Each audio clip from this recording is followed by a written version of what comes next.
Hey hi friends. So last எபிசோடில் கிட்டத்தட்ட நம்ம ஹீரோ சாவை பார்த்துட்டு வந்திருப்பான். அது மட்டும் இல்லாமல் அவனுடைய அப்பாவையும் ஜேவியும் கூட சேர்த்து காப்பாற்றிருப்பான். லாஸ்ட்டாக நம்ம ஹீரோயின் அந்த கிம்மோடைய ஆளுங்க இருக்கக்கூடிய கிராமத்தில் இருக்கிறது தெரிஞ்ச உடனே நம்ம ஜேவும் வேக வேகமாக அவனை அனுப்பியிருப்பான். நீ போய் ஹீரோயினை பார்த்து சேஃபாக கூட்டு வாடா அப்படின்னு சொல்லிட்டு. ஸோ இதுக்கப்புறம் நடக்க போகிறத நம்ம இந்த எபிசோடில் பார்க்கலாம். ஸ்டார்டிங் சீனில் அடுத்து நம்ம ஜே பார்த்தீங்கன்னா ஹீரோயினை அந்த கிராமத்துக்கு போயிட்டு கூட்டிகிட்டு வந்துட்டு இருப்பான். அப்படி வந்துட்டு இருக்கும்போது நம்ம ஹீரோவை காப்பாற்றினது எல்லாத்துக்குமே ரொம்ப தேங்க்ஸ் சொல்லிட்டு இருப்பான். அது மட்டும் இல்லாமல் ஹீரோ வந்து உன்னோட நன்றி கடன் அடைக்கிறதுக்காக நிறைய கிஃப்ட் உனக்கு கொடுத்துருக்காரு அப்படின்னு சொல்லிட்டு இந்த பக்கம் காட்டுறான். அங்க பார்த்தா மலை மாதிரி கிஃப்ட் குவிஞ்சு கிடக்குது. இதை பார்த்தோன்னே ஹீரோயினுக்கு செம்ம ஷாக்கு. இது அவரு எனக்காக இவ்வளோ கிஃப்ட் கொடுத்தாரா அப்படின்னு சொல்லும்போது, ஆமா எல்லாமே உனக்கு தான் எடுத்துக்கோ அப்படின்னு சொல்லிட்டு இருப்பா. கட் பண்ண அடுத்த நாள் காலையில் நம்ம ஹீரோயினுக்கு இவன் கொடுத்த கிஃப்ட் எல்லாமே பார்த்தீங்கன்னா அப்படியே இப்போ வந்து ஹீரோவுக்கு ரிட்டர்ன் ஆயிடுச்சு. அவனுக்கு பார்த்துட்டு செம்ம ஷாக் ஆயிடுச்சு. எதுக்காக எல்லாத்தையுமே ரிட்டர்ன் பண்ணா அப்படின்னு சொல்ல தெரியல அரசு. அவங்க உங்களை கூட்டிட்டு வந்ததுக்கு ஒரு செலவா மட்டும் கொஞ்சம் பணம் வாங்கிக்கிட்டாங்க, மற்றபடி இந்த பொருள் எதுவுமே வேணான்னு சொல்லிட்டாங்க அப்படின்னு சொல்ல இவனுக்கு ரொம்ப கஷ்டமா போயிருது. என்னடா இது, அவளுக்காக நம்ம இவ்வளோ கிஃப்ட் கொடுத்தோம், நம்மளை வந்து மதிக்கவே இல்லையே அப்படின்னு சொல்லிட்டு சரி ஓகே என்னோட மனசாரணும்னா அவளுக்கு ஏதாவது ஒரு கிஃப்டையாவது கொடுத்தே ஆகணும் அப்படின்னு சொல்லி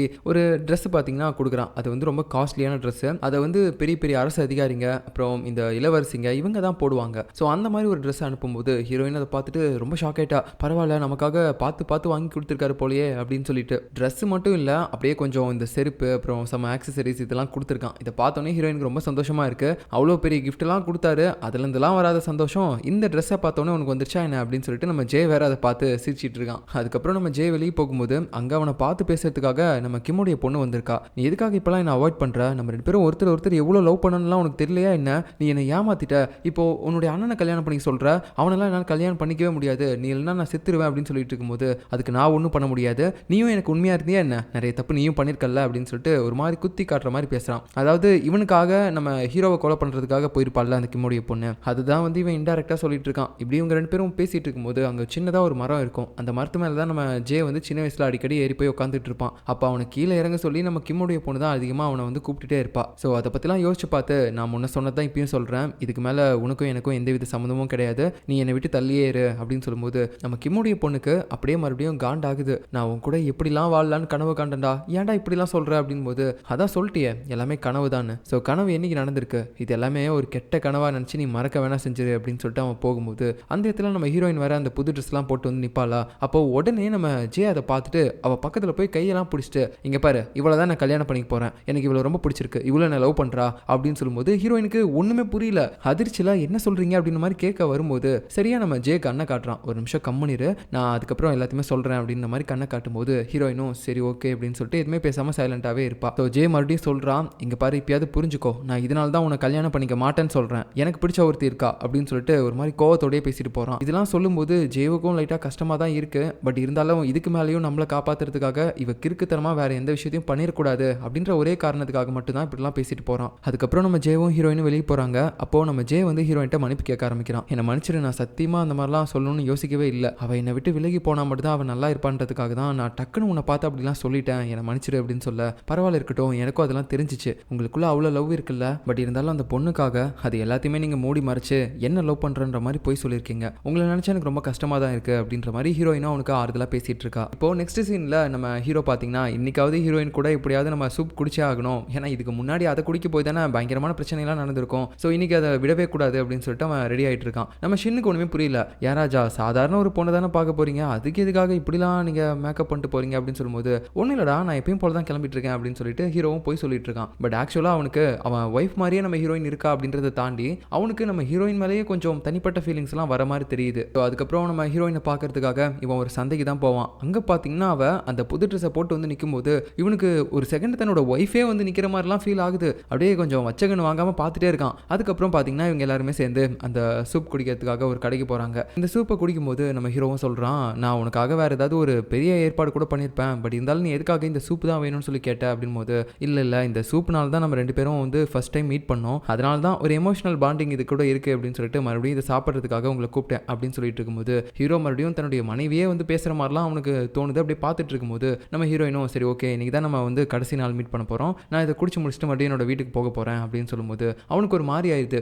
இல்லை நீ ஏன் உடனே போகணும்னு நினைக்கிற, கொஞ்ச நாள் இங்கே இருந்துட்டு போயேன், அதுவும் இல்லாமல் இன்னைக்கு நைட்டு எங்கள் ஊரில் சில ஃபயர் ஒர்க்லாம் பண்ணுவாங்க, அது பார்க்கவே ரொம்ப அழகாக இருக்கும், ஒரு நாள் மட்டும் இருந்து பார்த்துட்டு போறியா அப்படின்னு சொல்லும்போது ஹீரோயினும் சரி ஓகே இன்னைக்கு ஒரு நைட் மட்டும் தானே அப்படின்னா நான் இங்கேருந்து அது எல்லாமே பார்த்துட்டு போகிறேன் அப்படின்னு சொல்லிட்டு இங்கே இருக்கிறதுக்கு ஒத்துக்கிட்டா. ஸோ நம்ம ஹீரோவுக்கு ரொம்ப சந்தோஷமாக இருக்கும் அதனால. அதுக்கப்புறம் பார்த்தீங்கன்னா இவங்க ரெண்டு பேரும் நைட் அப்படியே நடந்து போயிட்டு இருப்பாங்க சும்மா தெருவோரமா. அந்த டைம்ல நம்ம ஹீரோயின் நடந்து போயிட்டு இருக்கும்போது அவளுடைய காலில் போட்டிருக்கக்கூடிய அந்த காஸ்ட்லியான செருப்பு வந்து சரியா நடக்க முடியாத மாதிரியே இருக்கு. ஏன்னா அவ வந்து இந்த மாதிரி காஸ்ட்லியான ஷூலாம் யூஸ் பண்ணதே கிடையாது. நார்மலான ஸ்லிப்பர்ஸ் தான் யூஸ் பண்ணிட்டு இருந்திருப்பா. ஸோ அது போட்டு பழகிட்டு இது போடும்போது அவளுடைய காலெல்லாம் லைட்டாக காயம் ஏற்படுற மாதிரி தெரியுது. ஸோ உடனே நம்ம ஹீரோ இதை நோட் பண்ணிட்டு, ஏய் நீ அங்கே போய் வெயிட் பண்ணுறியா, நான் உடனே வந்துடுறேன் அப்படின்னு சொல்லும்போது சரின்னு சொல்லிட்டு அவள் போய் வெயிட் பண்ணிட்டு இருப்பா. இந்த பக்கம் நம்ம ஹீரோயினுக்கு கொஞ்சம் டிஸ்டர்பன்ஸாக இல்லாமல் நல்லா இருக்க மாதிரி ஒரு ஷூவை தான் நம்ம ஹீரோ பார்த்து வாங்குறதுக்காக வந்திருப்பான். நம்ம ஹீரோவும் அப்புறம் அவனுடைய பாடி கார்டு ஷின்னும் பார்த்தீங்கன்னா இந்த பக்கம் அந்த ஷூவை வாங்கிட்டு இருக்க டைமில் இன்னொரு பக்கம் நம்ம ஹீரோயின் தனியாக உட்காந்துட்டு இருக்கும்போது அந்த வழியா ஒரு அரசு அதிகாரி பார்த்தீங்கன்னா போயிட்டு இருப்பாரு பல்லாக்கில். அவர் ஒரு பெரிய அதிகாரி போல. ஸோ அந்த டைமில் சுற்றி நிறைய பேர் இருப்பாங்க. அதில் ஒரு அடியால் பார்த்தீங்கன்னா இதுக்கு முன்னாடி நம்ம ஹீரோயினை பார்த்துருப்பான் போல. ஸோ உடனே அவன் அந்த அதிகாரி கிட்ட,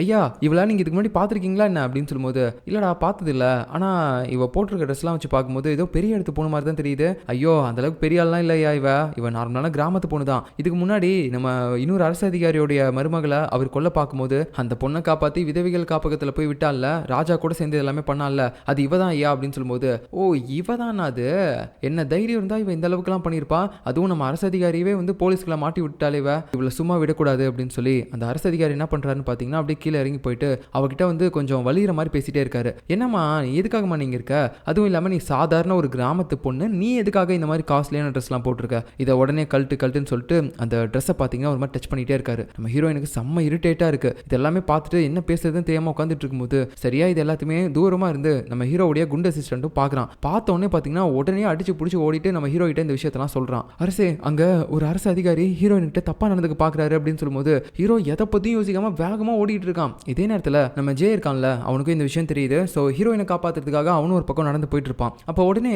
அந்த கிம்முடைய பொண்ணு பார்த்துட்டு, நீ எதுக்காக இப்போ அவளை காப்பாற்றுறதுக்காக போற, நீ அவளை லவ் பண்ணல தானே, எனக்கு தெரியும் உன் மனசில் இப்போ வரைக்கும் நான் இருக்கேன், என்ன உன்னை விட்டு விலகி போக வைக்கிறதுக்கு வேணா நீ அவளை லவ் பண்ணுறேன்னு சொல்லியிருக்கலாம், ஆனால் நீ முழுமையாக என்ன வெறுக்கலை அப்படின்னு சொல்லும்போது, நீ வெறுக்க வச்சுட்ட, நீ இதுக்கப்புறம் என்கிட்ட பேசாத, சொன்னால் புரிஞ்சுக்கோ, நம்ம ஒன்றும் சேர முடியாது அப்படின்னு சொல்லிட்டு மறுபடியும் அவள் கையெல்லாம் தட்டி விட்டுட்டு போகிறான். இதனால அவளுக்கு ரொம்ப கஷ்டமாக இருக்கு. இந்த பக்கம் இந்த அரசு அதிகாரி பயங்கரமாக சீன் போட்டு பேசிட்டே இருக்கான். நம்ம ஹீரோயினுக்குனா ஒரு கட்டத்துக்கு மேலே செம்ம காண்டாயிருது. அவள் மேலே அந்த போட்டிருக்கக்கூடிய அந்த ரெட் கோட் மாதிரி ஒன்று இருக்கும், அதை மட்டும் கழட்டி போட்டுட்டு, யோ போதுமா நான் கழட்டி போட்டேன், இதுக்கு தானே இவ்வளோ நேரம் இங்கே வந்து தடவிட்டே இருந்தேன் அப்படின்னு சொல்லிட்டு இருக்கும்போது, ஏய் என்ன நீ என்ன இந்த மாதிரிலாம் பேசுகிற, நான் அந்த மாதிரிலாம் ஒன்றும் நினச்சி உங்கள்கிட்ட பேச கிடையாது, நான் வந்து ஒரு பெரிய அரசு அதிகாரி, உனக்கு எவ்வளோ தைரியம் இருந்தால் நீ என்கிட்டே இந்த மாதிரி எதிர்த்து பேசிட்டு இருப்ப அப்படின்னு சொல்லிட்டு அந்த கெல்ட்டு பையன் என்னமோ ஓவரா சீன் போட்டுட்டு இருக்கான், இது வரைக்கும் நல்லா பேசின மாதிரி. ஸோ அப்படியே அந்த அரசு அதிகாரி கோவத்தோட பேசிட்டு ஹீரோயின் அடிக்கிறதுக்காக வரும்போது ஹீரோ அந்த இடத்துக்கு வந்து வாழை எடுத்து கழுத்தில் வச்சுட்டு இருக்கான். என்ன தைரியம் இருந்தா இவகிட்ட நீ தப்பா நடந்திருப்ப அப்படின்னு சொல்லிட்டு இருக்கும்போது, அரசே என்ன மன்னிச்சிருங்க அப்படின்னு சொல்லும்போது ஹீரோயினுக்கு செம்ம ஷாக்கு. அப்படின்னா இவர் அரசரா அப்படின்னு சொல்லிட்டு அதுக்கப்புறம் என்ன பேசுறதுன்னே தெரியாமல் நம்ம ஹீரோ பாட்டுக்கு அங்கேருந்து போகும்போது ஹீரோயின் உடனே, அப்படின்னா நான் பார்க்கறதுக்கு உங்கள் ஒய்ஃப் மாதிரியே இருந்தேன் அப்படின்றதுக்காக தானே நீங்கள் எல்லாமே எனக்கு பண்ணியிருக்கீங்க, இந்த ட்ரெஸ்ல இருந்து செருப்பு தோடு இது எல்லாமே உங்கள் ஒய்ஃப்க்கு கொடுக்குறதா நினச்சி தானே எனக்கு கொடுத்துருக்கீங்க, அப்படின்னா உண்மையாக நீங்கள் வந்து என் மேலே எந்த வித அனுபவம் காட்ட கிடையாது இல்லை, உங்கள் ஒய்ஃப் மாதிரியே நான் இருக்கேன் அப்படின்றதுக்காக அவங்களுக்கு பதிலாக ஒரு பொம்மை மாதிரி என்ன நீங்கள் வச்சுட்டு இருந்திருக்கீங்க, இவ்வளோ நேரம் என்கிட்ட பழகினதும் அதுக்காக தானே, உங்கள் ஒய்ஃப் நினச்சி தானே பழகுனீங்க அப்படின்னு சொல்லும்போது அதுக்கப்புறம் அவனு சொல்கிறான், இல்லை நீ தப்பாக புரிஞ்சிட்டு இருக்க, நீ பார்க்கறதுக்கு என் ஒய்ஃப் மாதிரி தான் இருக்க, பட் இருந்தாலும் நான் உன் மேலே காட்டின அந்த அக்கறை எல்லாமே கம்ப்ளீட்லி வேற, நான் அவன் நினைச்சலாம் அவன் கூட பழக கிடையாது, சம்டைம்ஸ் எனக்கு அந்த மாதிரி தோணினாலும் நீ வேற ஒரு பொண்ணு தான் அப்படின்றது எனக்கு எப்பயுமே தோணிட்டு தான் இருக்கும், அதனாலேயே என் ஒய்ஃப்னு நினச்சலாம் உங்ககிட்ட நான் பேசவே இல்லை, நீ கம்ப்ளீட்டாக வேற ஒரு பொண்ணு நினச்சி தான் உங்ககிட்ட இவ்வளோ நல்லா பேசினேன், உனக்கு பண்ண எல்லாமே அப்படி தான் நினச்சி பண்ணேன், ஆனால் நீ இப்போ தப்பாக பேசுகிற அப்படின்னு சொல்லும்போது ஹீரோயினும், அப்படியா சரி ஓகே இந்தாங்க நீங்கள் போட்ட எல்லாமே நீங்கள் வாங்கிக்கோங்க, என்னால் இதை நம்ப முடியல, நீங்கள் என்னதான் நோட்டீஸ் ஆக்கலாம் இப்படி சொன்னாலும் என்னோட மனசு இதை ஏற்றுக்கல, இது எல்லாமே உங்கள் ஒய்ஃப்கே போய் கொடுங்க அப்படின்னு சொல்லிட்டு நம்ம ஹீரோ கொடுத்த எல்லாத்தையுமே அங்கேயே கழட்டி போட்டுட்டு போகலான்னு பார்க்கும்போது நம்ம கிம்முடைய பொண்ணு வந்து கழுத்தில் கத்தி வச்சுட்டு இருக்கா.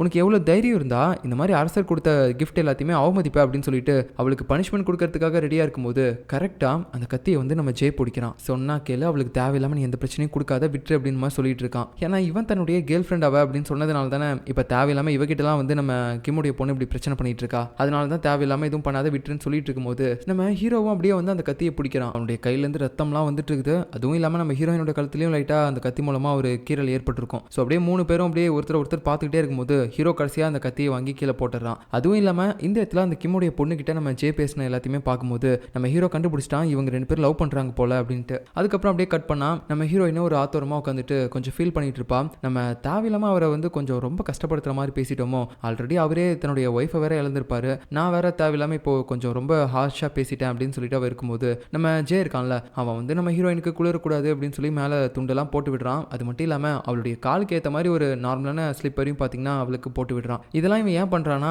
இவனுடைய லவரால் தானே இப்போ நம்ம ஹீரோயினுக்கு கொஞ்சம் பிரச்சனைலாம் ஏற்பட்டிருக்கும். அதனால தான் அதை சரி கட்டுற விதமாக இவன் இந்த மாதிரிலாம் பண்ணிட்டு இருப்பான். ஆனால் அந்த நேரம்னு பார்த்தா அந்த வழியாக நம்ம ஹீரோ போகும்போது அவனுக்கு கொஞ்சம் ஜெலஸாக ஃபீல் ஆகுது. இதுக்காக இவங்க 2 பேரும் இப்படிலாம் பேசிட்டு இருக்காங்க, இதெல்லாம் என்னால் ஏற்றுக்கவே முடியாது அப்படின்னு சொல்லிட்டு உடனே பார்த்தீங்கன்னா இவன் டேரெக்டாக அவங்க இருக்க இடத்துக்கு போயிட்டு இந்த ட்ரெஸ்ஸை போட்டுக்கோ, இது போட்டுக்கோ அப்படின்னு சொல்லிட்டு அதை கொடுத்துட்டே இருக்கும்போது நான் தான் முன்னே சொன்னல எனக்கு இதெல்லாம் வேணான்ட்டு, எதுக்காக நீங்கள் இந்த மாதிரிலாம் பண்ணுறீங்க, இப்படிலாம் நீங்கள் பண்ணும்போது தான் எனக்கு உங்கள் மேலே இன்னும் கோவம் வருது அப்படின்னு சொல்லும்போது பரவாயில்ல போட்டுக்கோ, அவன் ஷூ கொடுக்கும்போதெல்லாம் நீ வாங்கி போட்டல இப்போ, அப்போ இதையும் போடு அப்படின்னு சொல்லி கொடுத்துட்டு இருக்கும்போது நம்ம ஜே பார்த்துட்டு அண்ணா அப்படின்னா நீங்கள் என்ன ஃபாலோ பண்ணிட்டு வந்தீங்களா அப்படின்னு சொல்ல, உன்னை ஃபாலோ பண்ணிட்டு வரதான் எனக்கு வேலை பாரு, அடா இதை போட்டுக்கோன்னு சொல்கிறேன்ல அப்படின்னு நம்ம ஹீரோ நச்சரிச்சிட்டு இருக்கான். அதுக்கப்புறம் 2 பேரும் தனியாக பேசிட்டு இருப்பாங்க. நம்ம ஹீரோயின் வந்து பயங்கரமாக திட்டிட்டு இருப்பா. ஹீரோ ஒரு ராஜான்னு தெரியாததுக்கு முன்னாடி திட்டினா கூட பரவாயில்ல, இப்போ அவன் ஒரு ராஜான்னு தெரிஞ்சுக்கிட்டு எப்படி உங்களால் இப்படி பண்ண முடிஞ்சிச்சு, உங்கள் ஒய்ஃப் மாதிரியே நான் இருக்கேன் அப்படின்றது தெரிஞ்சிச்சுன்னா நீங்கள் கம்முன்னு என்னை விட்டுட்டு போயிருந்துருக்கணும். ஆனால் அதுக்கப்புறம் நீங்கள் வந்து எனக்கு நிறைய ஹெல்ப்லாம் பண்ணீங்க பார்த்தீங்களா, அதுவும் நான் உங்களுக்கு பண்ண ஹெல்ப்புக்காக தான் நீங்கள் பதிலுக்கு பண்ணீங்கன்னு நினச்சேன். ஆனால் இப்போ தானே தெரிய வருது எல்லாமே உங்கள் ஒய்ஃப்க்கு பண்ணுறதா நினச்சி தானே பண்ணியிருக்கீங்க அப்படின்னு சொல்லும்போது நான் அவங்ககிட்ட பல தடவை முன்னையே சொல்லிட்டேன், நான் அந்த மாதிரி நினச்சி எந்த கண்ணோட்டத்துலையும் பண்ணவே கிடையாது. நான் ஸ்டார்டிங்கில் உன்னை பார்க்கும்போது வேணா நீ பார்க்கறதுக்கு அப்படியே என் ஒய்ஃப் மாதிரியே இருக்க அப்படின்னு நான் நினச்சிருப்பேன். ஆனால் அதுக்கப்புறம் போக போக என் ஒய்ஃபை விட நீ அப்படியே வேற மாதிரி தான் தெரிஞ்ச. என்னோட ஒய்ஃப் மாதிரியே இருக்கக்கூடிய முகத்தை நீ வச்சிருந்தாலும் என் ஒய்ஃப் மாதிரியே நீ கிடையாது, நீ வேற மாதிரி இருக்க. ஆனால் அதுவும் எனக்கு ரொம்ப பிடிச்சிருக்கு அப்படின்னு சொல்லிட்டு ரொம்ப எமோஷனலாக கண்ணு தண்ணிலாம் விட்டு பேசிட்டு இருக்கும்போது சரியா அந்த ஃபயர் ஒர்க்லாம் வேற சைடில் ஸ்டார்ட் பண்ணுறாங்க. அந்த டைமில் நம்ம ஹீரோயின் வேற கோவத்தோட பேசிட்டு இருக்கா. சரி என்னதான் நீங்கள் வந்து உங்கள் ஒய்ஃப்னு நினச்சி என்கிட்ட பேசலைனாலும் நீங்கள் நிறைய பேர் முன்னாடி என்ன அவமானப்படுத்திருக்கீங்க, உங்கள் ஒய்ஃப் மாதிரி என்ன ட்ரீட் பண்ணியிருக்கீங்கல்ல, அதை நினைக்கும் போது எனக்கு ரொம்ப அவமானமாக இருக்குது, மன்னிப்பு கேளுங்க அப்படின்னு சொல்லும்போது என்னாலாம் மன்னிக்க முடியாது அப்படின்னு ஹீரோ சொல்லிட்டு இருப்பான். பட் இருந்தாலும் அந்த டைமில் ஹீரோயின் நீங்கள் எப்பவுமே ஏன் வந்து ஒரு அன்பாகவே இருக்க மாட்டீங்க, ரொம்ப அரகண்டாகவே இருக்கீங்க, நீங்கள் அன்பாக இருந்தீங்கனாலே நீங்கள் சொல்கிற எல்லாத்தையுமே வந்து எல்லாரும் கேட்பாங்க அப்படின்னு சொல்லிட்டு இருக்கும்போது இவனுக்கு அகைன் அவனுடைய ஒய்ஃப் ஞாபகம் தான் வருது. அப்படியே ஒரு மாதிரி நீ என்னை விட்டு போகாத அப்படின்னு சொல்லிட்டு அவள் கையை பிடிச்சிட்டு இருக்கும்போது சுற்றியும் வேற அந்த ஃபயர் ஒர்க்லாம் ஸ்டார்ட் பண்ணுவாங்க. அந்த நெருப்புலாம் எரிஞ்சிட்டு இருக்கும்போது நம்ம ஹீரோயினோட கையில் இதுக்கு முன்னாடி பார்த்தீங்கன்னா அந்த கயிறு அறுந்து போயிருக்கும்ல, அதாவது நான் ஸ்டார்டிங்லேயே சொல்லியிருப்பேன் இவ வந்து நம்ம ஹீரோவுடைய ஒய்ஃப் தான், இப்போ வந்து மறுபிறவி எடுத்திருக்கா அதே உடம்பை வச்சு தான். அதனால இதுக்கு முன்னாடி நம்ம ஹீரோவோட இவ இணைக்கப்பட்ட அந்த கயிறு பார்த்தீங்கன்னா அறுந்து போயிருக்கும்ல, அந்த கயிறு மறுபடியும் ஒன்று சேர்ற மாதிரி காட்டுறாங்க. இதை பார்க்கும்போது நம்ம ஹீரோயினுக்கு கொஞ்சம் பயமாயிருது. அப்படியே பின்னாடி போறா. அந்த டைம்ல அங்கே இருக்க குளத்துல அப்படியே விழுந்துடுறா. ஸோ அவளுக்கு ஏதோ ஆயிடுச்சுன்னு சொல்லிட்டு நம்ம ஹீரோவும் பார்த்தீங்கன்னா அவளை காப்பாற்றுறதுக்காக தண்ணியில் குதிப்பான். அப்பதான் தெரிய வருது நம்ம ஹீரோவுக்கு நீச்சலே தெரியாது போல, ஏன்னா நம்மளை காப்பாற்ற வந்துட்டு இவர் கீழே போயிட்டே இருக்காரு அப்படின்னு சொல்லி அவர் பிடிச்சி இழுத்துட்டு வரலான்னு பார்க்கும்போது அவர் முக்கமே ஆயிட்டாரு. ஐயோ மூச்சு வேற இல்லையே, சரி நம்ம கொஞ்சம் அவருக்கு மூச்சு கொடுக்கலாம் அப்படின்னு சொல்லிட்டு வாய் வச்சு கிஸ்லாம் பண்ணுவா. அந்த டைம்ல பார்த்தீங்கன்னா அவளுடைய கழுத்தில் ஏற்பட்டிருக்கக்கூடிய அந்த காயம் இருக்குல்ல, அதுல இருந்து ரத்தம் வந்துட்டு இருக்கும். அந்த ரத்தம் மூலமா இவங்க 2 பேருடைய விதியின் கயிறு மட்டும் இணையாம அவங்க 2 பேருடைய சோலும் பார்த்தீங்கன்னா ஸ்வாப் ஆயிருது. இதை அந்த வயசான தாத்தாவும் பார்த்தீங்கன்னா அப்படியே ஒரு கண்ணாடியில் பார்த்துட்டு இருக்காரு. பார்த்துட்டு நான் எழுதின விதி என்னோட கையை மீறி போற மாதிரி தெரியுது, ஸோ இதுக்கப்புறம் என்ன நடக்க போகுது அப்படின்றத நான் பொறுத்து தான் பார்க்கணும் அப்படின்ற மாதிரி அவர் பேசிட்டு இருக்காரு. அதாவது நம்ம ஹீரோவுடைய ஒய்ஃப் மறுபடியும் மறுபிறவி எடுத்ததுக்கப்புறம் மறுபடியும் நம்ம ஹீரோயினை ஹீரோவியே வந்து சேரணும் அப்படின்றது தான் இவர் எழுதின விதி. ஆனால் இப்போ அவங்க ஒன்று சேர்ந்தது மட்டும் இல்லாமல் அவங்களுடைய ஆத்மாவே பார்த்தீங்கன்னா ஒருத்தருடைய உடம்பை விட்டு இன்னொருத்தரோட உடம்புக்குள்ளே போயிருக்கு. அதாவது நம்ம ஹீரோவுடைய ஆன்மா இப்போ ஹீரோயினோட உடம்புக்குள்ளே போயிடுச்சு, அதுக்கப்புறம் ஹீரோயினோட ஆன்மா இப்போ ஹீரோவுடைய உடம்புக்குள்ளே வந்துருச்சு. ஸோ இப்போலேருந்து நல்லா நோட் பண்ணிக்கோங்க, நான் இனிமேல் ஹீரோயினை ஹீரோயின் தான் கூப்பிட போகிறேன், அதே மாதிரி ஹீரோவை நான் ஹீரோயின் அப்படின்னு சொல்லி தான் கூப்பிட போகிறேன். நீங்கள் கொஞ்சம் கன்ஃபியூஸ்ட் ஆயிடாதீங்க, ஏன்னா நானே அப்படி தான், அதுக்காக தான் சொல்கிறேன், கொஞ்சம் பார்த்து நல்லா நோட் பண்ணிக்கோங்க. ஸ்டார்டிங் சீனில் பார்த்தீங்கன்னா நம்ம ஹீரோ வந்து கண் முழிக்கிறான். அப்படி முழிக்கும் போது நம்ம ஜே வந்து பார்த்துட்டு நேற்று நைட்டு நீ எதுக்காக ஹீரோ கூட சேர்ந்து தண்ணியில் குதிச்சு அப்படின்னு சொல்லிட்டு இருக்கும்போது, டேய் அவ தாண்டா என்னை பிடிச்சி எடுத்துட்டு போயிட்டா, இதுக்காக தேவையில்லாமல் அவகிட்ட கேட்க வேண்டிய கேள்வியை என்கிட்ட வந்து கேட்டுட்டு இருக்கா அப்படின்னு சொல்லிட்டு இவன் பேசும்போது ஜேவுக்கு ஒன்றுமே புரியல. என்ன பேசுறீங்க, என்ன நீங்கள் ஹீரோ மாதிரி பேசுறீங்க அப்படின்னு சொல்லும்போது நான் ஹீரோ தானடா அப்படின்னு சொல்லிட்டு இவன் டக்குன்னு பார்த்தீங்கன்னா அப்படியே அந்த பெட்ஷீட் நகர்த்தி பார்க்குறான். அப்படி என்ன பார்த்தானே தெரியல. அதுக்கப்புறம் உடனே ஐயோ ஐயோ அப்படின்னு சொல்லி கத்தும்போது ஏன் என்னாச்சு என்னாச்சு, அது ஒன்றும் இல்லை என்கிட்ட ஒன்று காணோம், அது எங்கே போச்சுன்னு தெரியல, அது எங்கேயாவது கிடக்குதான்னு பாரு அப்படின்னு சொல்லும்போது சரி விடுங்க தொலைஞ்சா இன்னொன்று வாங்கிக்கலாம், எந்த கடையில் வாங்கினீங்க, டே பைத்தியக்காரா அது கடையிலலாம் வாங்கலடா, பிறந்ததுலேருந்து என் கூட தாண்டா இருக்குது அப்படின்னு சொல்லும்போது இப்போ தான் நமக்கு தெரியுது ஹீரோவுடைய அந்த ப்ரைவேட் பார்ட் அது காணோம் அப்படின்றான். அதாவது இப்போ அவன் ஹீரோயினோட உடம்புக்குள்ள இருக்கிறதுனால அது கண்டிப்பாக இருக்காது இல்லை, அதனால தான் இவன் ஒரு மாதிரி கதறிட்டு இருப்பான். அப்போ அங்கே கண்ணாடி இருக்கும், அதை பார்த்த உடனே தான் அவனுக்கு ஞாபகம் வருது, நான் ஏன் இப்போ இவ்வளோ மாதிரி இருக்கேன் அப்படின்னு சொல்லிட்டு ஷாக் ஆகுறான். அப்போ தான் கொஞ்சம் கொஞ்சம் அண்டர்ஸ்டாண்ட் பண்ண ஆரம்பிக்கிறான். ஓ நான் இப்போ வந்து ஹீரோயினோட உடம்புக்குள்ள இருக்கேனா, இது எப்படி நடந்துச்சு, நேற்று நைட்டு தண்ணிக்குள்ளே விழுந்தோம், நான் அவளை கிஸ் பண்ணேன், அதுக்கப்புறம் என்ன ஆச்சு அப்படின்னு சொல்லிட்டு இவன் ஒரு மாதிரி பைத்தியம் பிடிச்ச மாதிரி யோசிச்சுட்டு இருக்கான். நம்ம ஜே வந்து இவளுக்கு பைத்தியம் பிடிச்சிச்சு அப்படின்ற மாதிரி நினச்சிட்டு இருக்கான். கட் பண்ணா இப்போ அடுத்த சீன்ல நம்ம ஹீரோவை ஹீரோயின் ஓகே ஹீரோயினை காட்டுறாங்க. ஸோ அவளும் அதே மாதிரி தான் நம்ம ஹீரோ மாதிரியே பேந்த முடிச்சிட்டு இருக்கா.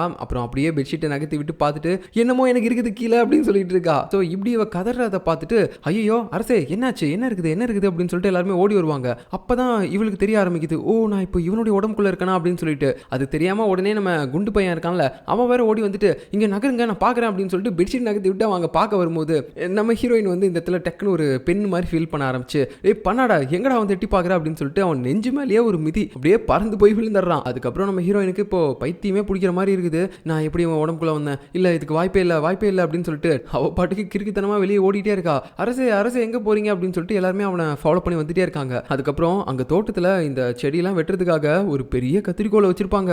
அதை எடுத்துக்கிட்டு இவ அந்த இடத்த கட் பண்றதுக்காக போகும்போது எல்லாருமே அங்க இருக்கவங்க பார்த்து மயங்கமே போட்டு விழுந்துட்டாங்க. ஸோ அதுக்கப்புறம் நம்ம ஷின்னு தான் போய் பிடிக்க ஆரம்பிக்கிறான். அந்த டைம்ல அங்க ஒரு தண்ணி இருக்கும் குளத்துல. அந்த தண்ணியை பார்த்ததுக்கு அப்புறமேட்டு தான் அவளுக்கு தெரியவே ஆரம்பிக்குது, அட இவங்கெல்லாம் சும்மா தான் என்ன அரசன் கூப்பிட்டு இருக்காங்கன்னு நினைச்சா நிஜமாவே நான் இவனுடைய உடம்புக்குள்ள தான் இருக்கனா, எப்படி இதுக்கு வாய்ப்பே இல்லை அப்படின்னு சொல்லிட்டு இவ பயங்கரமா பாத்தீங்கன்னா கதற ஆரம்பிக்கிறா.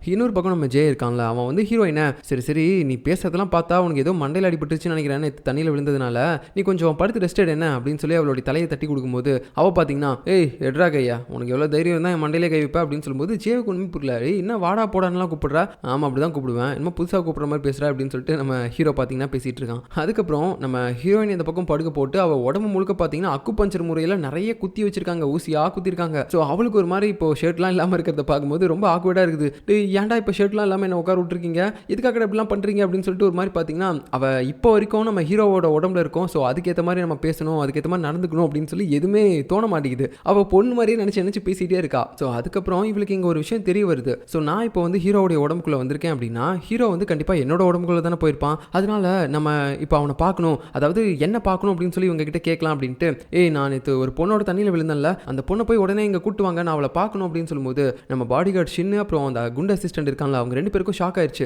ஐயோ அந்த பொண்ணை பத்தி இப்போ எதுக்காக இவர் பேசுறாரு, அந்த பொண்ணு பார்க்கறதுக்கே அவருடைய ஒய்ஃப் மாதிரி தானே இருக்கும், இப்போ இந்த இடத்துக்கு நம்ம அவளை கூட்டிட்டு வந்தோம்னா கிம்மோடைய ஆள் தானே இப்போ இந்த இடத்துக்கு மருத்துவராக வந்திருக்கான், அவ அதை பார்த்து அப்படியே போயிட்டு கிம் கிட்ட சொல்லிடுவானே அப்படின்ற மாதிரி இவங்க ரெண்டு பேரும் மனசுக்குள்ளேயே யோசிச்சுக்கிட்டு அரசே நீங்க எந்த பொண்ணோடையும் இல்லை, நீங்க என்ன பேசிட்டு இருக்கீங்க, நீங்க யாரை பத்தி பேசுறீங்கன்னு தெரியலையே அப்படின்னு சொல்லி சமாளிக்கிறாங்க. ஆனா அப்ப கூட ஹீரோயினுக்கு தெரிய மாட்டேங்குது இப்போ அவ பேசுறதுனால என்ன மாதிரி பிரச்சனை எல்லாம் வரப்போகுது அப்படின்ட்டு.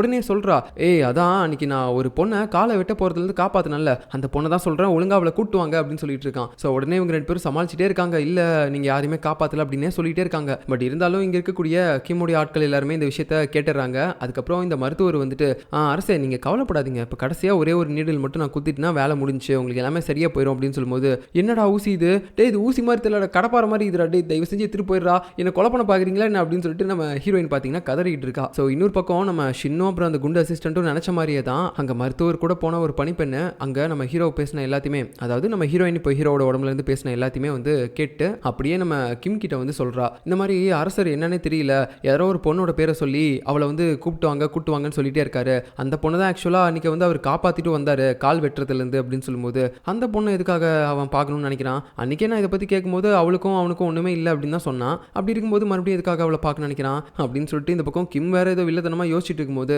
அடுத்த சீன்லயே பாத்தீங்கன்னா நம்ம ஹீரோயின் இருக்கால அவகிட்ட வந்துட்டு இந்த குண்டு அசிஸ்டன்ட்டும் ஷின்னும் பேசிட்டு இருக்காங்க. அரசே உங்களுக்கு என்ன பைத்தியமா பிடிச்சிருக்கு, எதுக்காக நீங்க தேவையில்லாம அந்த கிம்முடைய ஆட்கள் இங்க இருக்கும்போது ஹீரோயினை பார்க்கணும்னு சொல்லிட்டு இருந்தீங்க அப்படின்னு சொல்லும்போது ஏன் நான் அவளை பார்க்கறதுனால என்ன, இந்த விஷயம் கிம்முக்கு தெரிஞ்சா என்ன அப்படின்னு சொல்லி கேட்கும்போது ஐயோ புரியாம பேசுறீங்களே, உங்களுடைய மனைவி பார்க்கறதுக்கு அப்படியே அந்த பொண்ணு மாதிரி தானே இருப்பா, அதுவும் இல்லாம உங்க மனைவி இப்போ இதுக்கு முன்னாடி இறந்து போனதுக்கு காரணமே அந்த கிம் தான், அப்படி இருக்கும்போது இப்போ மறுபடியும் உங்க மனைவி மாதிரியா அந்த பொண்ணை அவர் பார்த்தாருன்னா மறுபடியும் அவளை கொலை பண்ண ட்ரை பண்ண மாட்டாரு, உங்க ஒய்ஃப் இப்போ வரைக்கும் சாகல அப்படின்னு சொல்லிட்டு, ஏன்னா அவருடைய பொண்ணை உங்களுக்கு கல்யாணம் பண்ணி வைக்கிற பிளான்ல தானே அவர் இருக்காரு, அதுக்காக கண்டிப்பா அந்த பொண்ணையும் கொலை பண்ணாலும் பண்ணிடுவாரு உங்க ஒய்ஃப் மாதிரியே இருக்கிறதுனால அப்படின்னு சொல்லும்போது அப்பதான் ஹீரோயினுக்கு எல்லாமே தெரிய வருது, ஐயோ இதனால தான் அந்த கிம்முக்கு தெரியக்கூடாதுன்னு நினைச்சாங்களா அப்படின்னு சொல்லிட்டு இப்போ என்ன பண்றது தெரியலையே அப்படின்னு சொல்லி அவ பயத்தோட யோசிச்சுட்டு இருக்கும்போது நம்ம குண்டு அசிஸ்டன்ட்டும் இங்க பாரு இவருக்கு கண்டிப்பா ஏதோ ஆயிடுச்சுரா, இதுக்கு முன்னாடிலாம் இப்படி இவரை எதிர்த்து பேசினா நான் இவரைய மண்டையிலே அடிப்பார்ல, இப்போ பாரு எதுவுமே பண்ணாம இருக்காரு அப்படின்னு சொல்லிட்டு அந்த குண்டு அசிஸ்டன்ட் ஒரு மாதிரி புலம்பிட்டு இருக்கான் நம்ம ஷின் கிட்ட. ஸோ இப்போ அடுத்து கட் பண்ணா நைட்டு நம்ம கிம் அவனுடைய பொண்ணை பார்த்து பேசுறான், இங்க பாரு இதுக்கு அப்புறமும் கல்யாணம் பண்ண மாட்டேன் அப்படி இப்படின்னு ஏதாவது ஒன்று பண்ணிட்டு இருந்துன்னு வச்சுக்கோயேன், ஆல்ரெடி நீ லவ் பண்ற அந்த ஜேவை நான் கடல்ல போய் தள்ளி விட்டு சாகடிக்க தான் ட்ரை பண்ணேன், அதுல இருந்து அவன் இப்படியே தப்பிச்சிட்டான், ஸோ இதுக்கு மேலேயும் நீ அவனை தான் கல்யாணம் பண்ணிக்கணும் அப்படின்னு இருந்தேன்னா நான் அவனை கொலை பண்ணிடுவேன், நீ அவன் கூட சேர்ந்து செத்து போறதா இருந்தா கூட போ எனக்கு ஒன்றும் பிரச்சனை கிடையாது, ஆனா நீ இதுக்கு மேல ஹீரோவை கல்யாணம் பண்ணாம இருந்த அப்படின்னா நான் வந்து அவனை கொலை பண்ணிடுவேன் அப்படின்னு சொல்லும்போது இப்போ இவளுக்கு வேற வழியே இல்லை. அதுவும் இல்லாம நாளைக்கு தான் பாத்தீங்கன்னா இந்த பெண் பார்க்கிற படலம் மாதிரி ஒன்று பண்ண போறாங்க போல, அதாவது நிறைய பேர் வந்து இவளை பார்க்கறதுக்கு வருவாங்க, இவ தான் நம்ம ஹீரோவுக்கு பேசி வச்சிருக்க பொண்ணு அப்படின்ட்டு. இப்போ அப்படியே அடுத்த நாள் அந்த ஃபங்க்ஷனும் ஸ்டார்ட் ஆகுது, அப்படியே பயங்கரமாக ரெடி ஆகிட்டு அந்த கிம்முடைய பொண்ணு பார்த்தீங்கன்னா அரண்மனைக்குள்ளே போகும்போது நம்ம ஜே அது எல்லாத்தையுமே வெளியிலேருந்து கொஞ்சம் வருத்தத்தோடு பார்த்துக்கிட்டு இருக்கான். ஸோ இன்னொரு பக்கம் பார்த்தீங்கன்னா நம்ம ஹீரோ அந்த அரசு அதிகாரி ஒருத்தரை வந்து பார்க்கறதுக்கு வந்திருப்பான். அதாவது நம்ம ஹீரோ இதுக்கு முன்னாடி அனுப்பின அந்த லெட்டரே இவர் தானே படிச்சிருப்பாரு. ஸோ இப்போ அவர்கிட்ட வந்துட்டு நான் இந்த மாதிரி அரண்மனைக்குள்ளே போகணும் வழிவிடு அப்படின்னு சொல்லும்போது, ஏய் என்ன நீ பாட்டுக்கு அரண்மனைக்குள்ளே போகணும்னு சொல்லிட்டு இருக்க, அதெல்லாம் முடியாது, நீ ஏன் ஒரு சாதாரண பெண்ணை நீ வந்து இப்படி பேசலாமா அப்படின்னு சொல்லும்போது அப்போ தான் ஹீரோவுக்கு ஞாபகம் வருது, ஐயோ நான் வேற இப்போ உடம்புல இருக்கேன்ல, அதனால கண்டிப்பாக யாருக்கும் நான் ராஜான்னு சொல்லி தெரியாது, இப்போ நான் எப்படி உள்ளே போகிறது அப்படின்னு சொல்லிட்டு இருக்கும்போது இந்த அரண்மனைக்குள்ளே நிறைய பொருட்கள் எல்லாமே பார்த்தீங்கன்னா உள்ளே எடுத்துகிட்டு போவாங்க.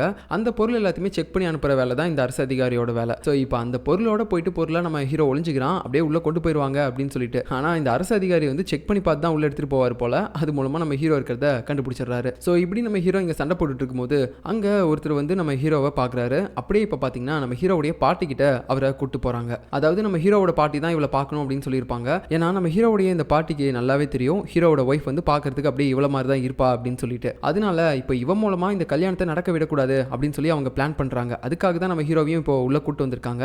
ஏன்னா அவங்கள பொறுத்த வரைக்கும் நம்ம ஹீரோவை வந்துட்டு இந்த கிம்முடைய பொண்ணு கூட கல்யாணம் பண்ணி வச்சுட்டாங்க அப்படின்னா நம்ம கிம்முடைய பொண்ணு ராணி ஆயிருவா. அதுக்கப்புறம் மொத்த கண்ட்ரோலும் பார்த்தீங்கன்னா நம்ம கிம்மோட கைக்கு போயிடும். நம்ம ஹீரோவை அதுக்கப்புறம் ஒரு பொம்மை ராஜா மாதிரி யூஸ் பண்ணிட்டு இருப்பான். அதனால இந்த பாட்டிக்கு எதுவுமே கிடைக்காது இல்ல. அதனால இப்போ இந்த பாட்டி என்ன பண்றாங்கன்னா இவளை யூஸ் பண்ணி நம்ம ஹீரோ கூட வந்து ஒரு கனெக்ஷன் ஏற்படுத்திடலாம். அதுக்கப்புறம் இவளையும் ஹீரோவையும் கல்யாணம் பண்ணி வச்சிட்டோம் அப்படின்னா இவன் மூலமா நம்ம இந்த மொத்த ராஜ்யத்தையும் ஆளலாம் அப்படின்னு சொல்லி நம்ம பாட்டி நினைக்கிறாங்க. பட் இருந்தாலும் நம்ம ஹீரோவுக்கு இந்த பிளான் ஆல்ரெடி தெரிஞ்சிருக்கு. அதனால பார்த்தீங்கன்னா இப்போ இந்த பாட்டி கிட்ட எல்லாத்தையுமே சொல்லிடுறான். எனக்கு நல்லாவே தெரியுது பாட்டி, நீங்க எதுக்காக என்ன இங்க கூப்பிட்டுருக்கீங்க அப்படின்ட்டு. நான் பார்க்கறதுக்கு இறந்து போன ஹீரோவோட ஒய்ஃப் மாதிரியே இருக்கேன். அதனால என்ன ஹீரோவுக்கு கல்யாணம் பண்ணி வச்சுட்டு அதுக்கப்புறம் என் மூலமா நீங்க இந்த ராஜ்யத்தை ஆளணும் அப்படின்னு நினைக்கிறீங்க கரெக்டா அப்படின்னு சொல்லும்போது அவங்களுக்கு ஷாக் ஆயிடுச்சு. என்னம்மா நான் நினைச்சதை விட நீ பயங்கரமான ஆளா இருக்க அப்படின்ட்டு. அதுக்கப்புறம் சரி ஓகேம்மா, நீ பார்க்கறதுக்கு அப்படியே ஹீரோவோட இறந்து போன ஒய்ஃப் மாதிரி இருக்கிறதுனால உனக்கு ஹீரோவை கரெக்ட் பண்றது அந்த அளவுக்கு பெரிய விஷயமா இருக்காது. ஸோ நீ எப்படியாவது ஹீரோவை கரெக்ட் பண்ணி இந்த கல்யாணத்தை நிறுத்திடு. கிம்முடைய பொண்ணை வந்து ஹீரோ கல்யாணம் பண்ணவே கூடாது. அதுக்கப்புறம் மொத்த ராஜ்யமும் அந்த கிம்மோட கைக்கு போயிடும். அதனால தான் நான் சொல்றேன் அப்படின்னு சொல்லும்போது சரி ஓகே பாட்டி, நீங்க சொல்ற மாதிரி அப்படியே நான் பண்ணிடுறேன். ஆனா அதுக்கு நீங்க வந்து என்ன அரண்மனைக்குள்ள என்ன இருக்கிற மாதிரி பண்ணணும் அப்படின்னு சொல்லும்போது அதை நான் பாத்துக்கிறேன் அப்படின்னு பாட்டி பேசுறாங்க. ஸோ எப்படியும் இந்த பாட்டி மூலமா நம்ம ஹீரோவும் உள்ள போயிட்டு ஹீரோயினை மீட் பண்ணிடலாம் அப்படின்னு நினைச்சு தான் இவங்க கூட ஒன்று சேர்ற மாதிரி சேர்றான். ஸோ இதுக்கப்புறம் நடக்க போறத நம்ம அடுத்த எபிசோட்ல பார்க்கலாம். பாய்.